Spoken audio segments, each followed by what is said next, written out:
Islamabad police के SP Tahir Khan को इमरान खान की बनीगाला रिहाइशगाह जाने से रोक दिया गया है। एसपी ताहिर खान को इमरान खान का नया चीफ सिक्योरिटी ऑफिसर तैनात किया गया है। नुमाइंदा जियो न्यूज अयाज अकबर यूसुफ हमारे साथ मौजूद हैं, जानेंगे अयाज क्या डिटेल्स हैं इसकी।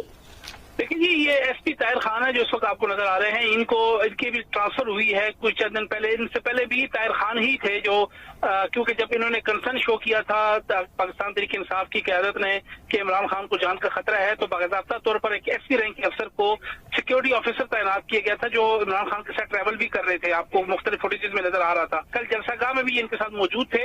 अब इन दोबारा ड्यूटी पे आए क्योंकि साबिक वज़ीर आज़म ने 3 बजे एक फंक्शन में जाना था, ये उनको लेने के लिए यहाँ पर पहुंचे। लेकिन यहाँ पर जो मौजूद एहलकार थे उन्होंने एसपी ताहिर खान जो चीफ सिक्योरिटी ऑफिसर हैं साबिक वज़ीर आज़म इमरान खान के, इस्लामाबाद पुलिस की जानिब से सरकारी तौर पर इनको चीफ सिक्योरिटी ऑफिसर तैनात किया गया है। बज़ाब्ता नोटिफिकेशन के मुताबिक उनको बनीगाला घर के अंदर जाने से रोक दिया गया है।